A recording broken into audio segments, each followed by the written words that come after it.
Let's speak more about this. We're joined by political analyst, Professor Dirk Kotze. He is Professor of Political Sciences at UNISA. Very good evening to you, Professor Kotze. Thank you so much for speaking to us. Perhaps the first port of call should be that statement by the DA saying that, firstly, the public should be disabused of the notion that there was knowledge of this, that they trusted information from the ICM, Mr. Makwarela himself. Vetting processes, are they not applied in situations like this when somebody is actually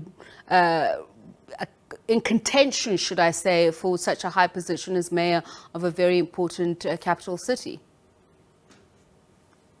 Yes, that is indeed so. When he was nominated in 2021 as a proportional representation candidate, he had to indicate that he does qualify, or that at that stage he did qualify as a candidate.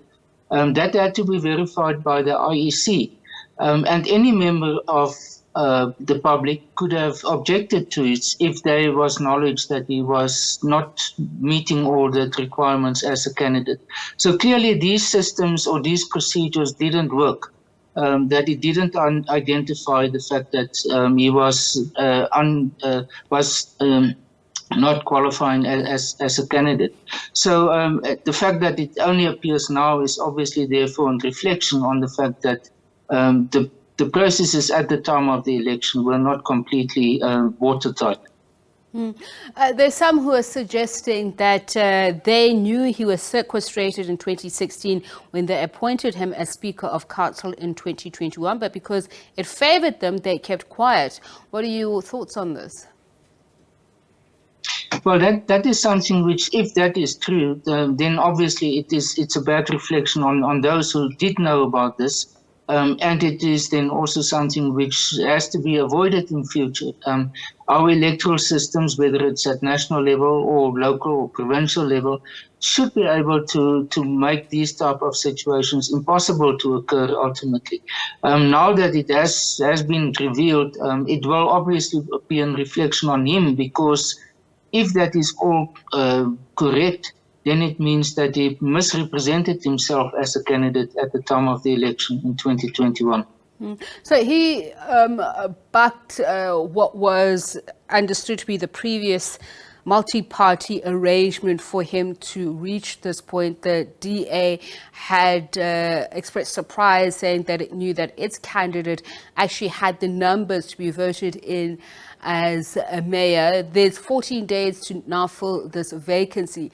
Does it suit them, these latest set of events? Yes, in principle, it does suit the DA and the other parties that have formed a coalition around them, because strictly speaking, if they go back to the position before Dr. Makwarela was elected, then they would have a majority.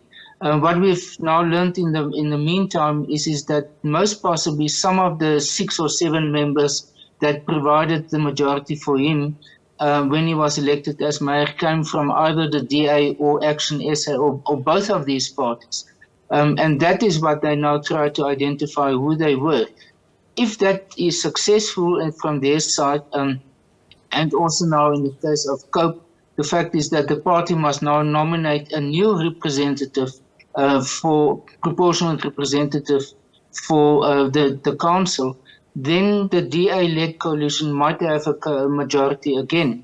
But we've learned with these type of events that you cannot count your chickens until they've actually been finalized, this process and the outcome of it. But there is certainly a chance that the DA, with its established majority, might regain this position. What is at this stage, however, quite problematic is the fact that both the positions of Speaker as well as Mayor are vacant, because Dr. Makwarela was first of all the Speaker when he was elected as the Mayor, and then he immediately resigned as Speaker.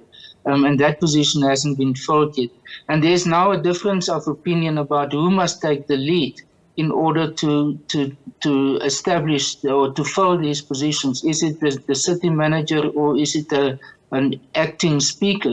And that in the past has been also a bone of contention between the ANC group on the one hand and the DA group on the other hand. So it doesn't look like it's sort of going to be plain sailing before the situation has been resolved. There's plain sailing and there's disruptive and chaotic. And I'm just wondering which of these is going to transpire over the next couple of days. Before this, we saw this multi-party coalition subjecting its members to lie detector tests, which suggests that there is a huge lack of trust. Would they trust each other to rally around one candidate and also, for once, really work together to get the city working again? I mean, we're being told that according to the Municipal Structures Act, a party must supplement, change or increase its list at any time if there is a vacancy, according to, if the party's list ceases to hold the office. So will there even be an agreement on how this is going to unfold? Well, that I'm not sure. And I think we've seen in the past a lot of political infighting because of this.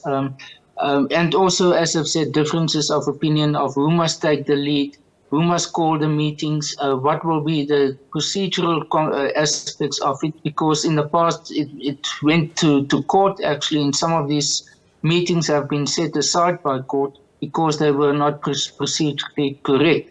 So I expect, unfortunately, that we are going to see again many of these problematic situations repeating themselves. But in the end, it will have to be resolved as soon as possible, because at the moment because there's no mayor, there's also no mayoral committee. The mayoral committee is dissolved immediately when there's no mayor anymore. So there has to be some form of interim arrangement, informal interim arrangement in the meantime, just to be able to continue with the governance of Tshwane until there's a new election. Well, as they say, watch the space. Thank you very much for your time and insights, Professor Dirk Kotze, who's a political scientist at the University of South Africa, UNISA.